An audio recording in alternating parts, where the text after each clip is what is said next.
Holy crap, it's been a year already. And almost 2 months. Jesus Christ, Mary, what are you doing? About 18 months ago, I was struck by a strange burst of motivation after seeing the stars align and maybe after watching a few too many motivational videos. After a lot of planning that ended up not being all that helpful, I finished my first 4 videos and uploaded the first one at the start of October. And now, here we are. Things have been going rather slowly lately. I'm going through another adjustment period, but more than that, I've been perhaps just that little bit too lax with the channel. At the same time, some good things are planned for the future, and that's what I'm here to talk about. This video isn't going to cover any game in detail, but I'll still put some gameplay in the background so that you have something to look at. Instead, this video will be a look at what I've done with MerryBytes this past year, its current status, and also discuss what changed. Let's start with the boring numbers. After a year of activity, the channel has achieved 5,000 views and I'm almost at that 100 sub... Oh. Well then, it seems that I actually reached it in the meantime. In the grand scale of things, these numbers might as well be 0, but given the niche audience and the low production values, I'm actually pleasantly surprised. I've read too many horror stories of channels that have been running for years, yet still haven't broken 50 subscribers. But people aren't numbers, and all that nice stuff. Imagine going outside and spending a few minutes talking loudly about some game to random people passing by. At best, you might have 1 or 2 people looking at you with pity. At worst, the authorities will bring you to their shack and fine you for disturbing public order. The dumb analogy I'm trying to make here is that I have this many people willing to pay some degree of attention to what I'm saying. Sure makes that number seem bigger, doesn't it? The channel's MVPs are the MacLeod videos, which honestly turned out to be way more popular than I ever expected. I should probably do that MacLeod 4 video already. The first one is approaching 1,000 views, while the other 2 are trailing behind a couple of others that have picked up the pace in the past few months. The Telefang, Mortar and Gore videos had a strange boost in popularity a while ago, and now they're breaking a few milestones. Pretty friggin' rad. Although this puts me in a bit of a dilemma. I wonder if I accidentally shot myself on the foot by having such different types of content in this channel. I feel like I'm juggling between 2 major groups, those who like JRPGs and similar Japanese bollocks, and those who like the pew pew bang bang shooters. I'm sure that there is some overlap between the 2, but they are such different types of games that I feel like I'm disappointing one half when I upload a video about the other. This is made worse by the glacial rate at which I've been working on videos since some months ago. I told myself that I would find a compromise between how much content a single video includes and how much time it takes to finish it, yet I've done anything but that, even though this channel has indeed been growing since I stopped the weekly videos. It's slow, but it's growth nonetheless, and I should be taking advantage of that momentum. Working on a long-term project without any sort of schedule is kind of a double-edged sword. On one hand, you're free to do whatever you want and leave work for when you feel like it. On the other hand, it gives you this nagging feeling that any time spent doing anything else is time that could have gone into working on it. The worst part is that one reason it takes so long isn't the time required to record the footage and audio or to edit it into a finished product. The problem is writing the script. Sometimes I open the document, look at it for a while, and then just sit there like a moron and get less than a single paragraph written, even if I already have topics to write about in my head. I've thought about creating a second channel for a different sort of content. MerryBytes could keep doing the longer look at videos, while a second channel could focus on something else. I guess it's mostly an organization thing, since I've ended up doing nothing but the same kind of video for the past few months. But the real question is, why? Why should I do it? It's not like MerryBytes is indirectly stuck doing a specific type of video. It's not like it's bound to a specific game or theme. On top of that, I'm worried that I would just end up with 2 slow channels.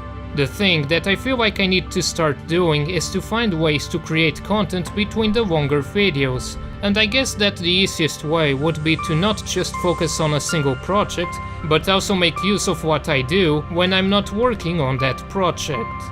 That is, when I'm playing other games, I would try to think up a way to get a video out of that, or something along those lines. This is where that second channel would come in, with shorter videos that require less research. I'd also like to at least try out streaming at some point, but frankly I really don't see myself doing that since my speech skills are rock bottom. But enough of that emo-ass garbage, time to put on sunglasses and look at the bright side. For starters, I am confident that my videos have improved quite a bit. Not enough to be worth the time that my viewers wait between videos, but I can at least tell myself, yeah bro, you're getting better. In the future, I want to redo some of the older videos and get them up to the standards of my 2 latest videos, which to me are as good as my content has ever been so far. Well, aside from a few dumb mistakes I made when recording the Dragon Quest Monsters footage, but anyway, I think I did a decent job overall. They have a lot of information and even some decent attempts at comedy in them. See, writing jokes is only half the battle. The other half is delivery, and it's more important than the jokes themselves because with the right delivery, you can make pretty much anything sound funny. If I could have a perfect delivery, I'm sure that my videos would instantly become twice as funny, even when I'm not actively telling jokes. On a somewhat related note, even minor things like my language has been getting wilder. You might have noticed the increased usage of ass matched only by my abuse of the words pretty and cool. Originally I wanted to hold back on any kind of swearing, but I've come to realize that words such as asshole are kind of funny. Sort of. To my inner 12-year-old. Another change is the background music. I've begun using the game's actual music instead of the royalty-free tracks that I used previously. In retrospective, only having a short clip from a few tracks when I actually talk about the game's music is really friggin' stupid. And going back to those last 2 videos, you might have noticed the cute little 60 FPS marker on them. Those were edited and rendered at 60 FPS, and while the footage was at 30 FPS, going forward I'm aiming for 60 FPS whenever possible. So I guess you can ignore that standards bollocks I just mentioned a while ago. Those videos are still at 30 FPS after all. Regardless, I might as well go for 60 FPS, even if just to adapt to it for the future. It's not really a big change in terms of editing, but it will definitely make a difference in games with a lot of movement, such as FPS games. As in, first-person shooters, not frames per second. Of course, this does mean higher usage of disk space and processing power, of which I don't have much right now. I've mentioned it a few times before, but I'm doing these videos on a toaster of a laptop. Good news though, a while back the local government job agency picked a bunch of jobless losers like myself and swept them into one of their anti-unemployment courses. You know, to try and disguise how terrible the unemployment problem is over here.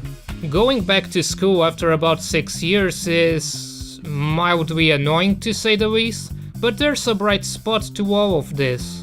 As backwards as it sounds, us jobless losers are actually getting paid for this. Not as much as a regular wage of course, but I'm not complaining. I make no promises, but I might be able to save up enough money for a half-decent gaming PC next year.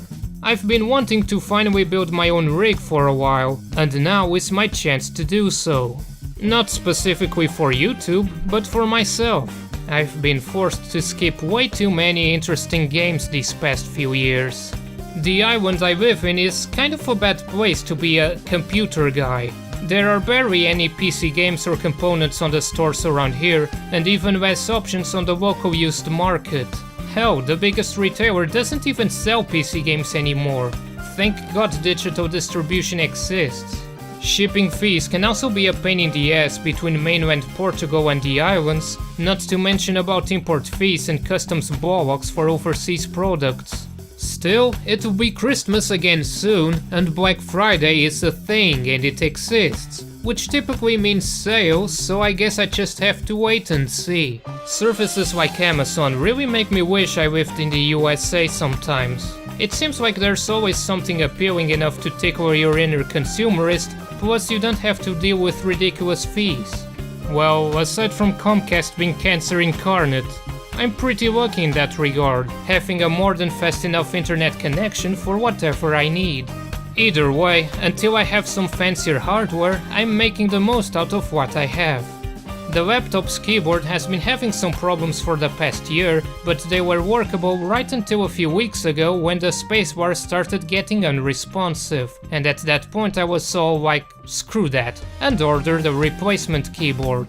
I also got extremely lucky and managed to find a cheap used stick of RAM in a local hardware repair shop, doubling the laptop's 4GB into 8GB. This has really helped with all sorts of things, such as multitasking, video editing, and those games that max out the RAM usage and stutter a bit. It turns out that 8GB is also more than enough for the vast majority of things I do, allowing me to allocate that excess RAM to OBS's replay buffer feature. If something cool happens and I'm not recording normally, the replay buffer keeps the last few minutes in memory and I can just press the appropriate key to save it into a video file, ready to be used and abused. This is great because constant disk access helps kill hard drives and my disk space is limited anyway, so I don't have the luxury of recording everything I do. Right now I have my laptop's 500GB disk and a Node 1TB external disk, both of which are nearly full with things. Maybe I'll just buy a cheap flash drive to temporarily store recordings, or maybe even buy a new external disk with USB 3 hardware since my current drive is still USB 2. My hardware limitations have also been an excuse to do some research and learn new things. Necessity is the mother of invention, as they say. Handbrake allows me to compress my footage into H.265, a very size-efficient format that only requires a lot of time to do its thing, so I just let it run while I'm sweeping. Another thing I've taken a like to is to spend an entire day doing some hardcore disk cleaning with a very convenient program called Everything. It's good to just set aside some hours to do some housekeeping with your computer every once in a while. You never know when some old files you forgot about are eating away your disk space. Finally, I just want to say thank you for watching and liking my videos, and thank you for subscribing to MerryBytes. I don't really know what I'm doing, I'm just a ball of popcorn after all, but it has been working out okay in my book. And besides, being a small channel means I have a lot of room to experiment and try new ideas. If nothing else, I hope that this video has at least been informative in some way. Maybe it gave you a few ideas for one of your own projects, or maybe it motivated you to start something of your own. I know that this video is pretty underwhelming after 2 months of nothing, but things may just be looking up in the future. I've mentioned this before during one of my wine sessions, but I have no intention of stopping what I'm doing. I'm at a point in my life in which I have to seriously start considering what I should do with it. Given that employment is kind of in a bad place where I live, I don't have the option to move somewhere else, and I don't have any particularly interesting skills to offer. Maybe I'll manage to find a normal people job, or even start my own business, but right now I see YouTube as one potential option for the future. We've all heard about the dream job of playing video games all day, even if in reality it's not quite that simple because self-employment is bananas and taxes suck. And maybe YouTube will implode on itself in the near future, given how the management seems intent on bending over for some mysterious advertisers who apparently want the service to become sanitized garbage like regular TV. And maybe this makes me come off as cynical and like I'm doing videos just to get easy money, which if you're willing to trust me isn't the case. I mean, I'm not going to start streaming Fortnite all day or anything, and I'm not looking to get filthy rich doing this. Hell, I don't know if I'll even get anywhere on YouTube. It's just a hobby right now, which is why I tell myself not to worry too much about schedules. I don't want this hobby to turn into an obligation. Regardless, I've got a regular video coming soon, and I think it's coming along fairly well. It's a first-person shooter that I've mentioned and shown a few times. Then there's the obligatory Christmas special, which is more or less set in stone already. Either way, yeah, stay tuned for more Merry Bollocks.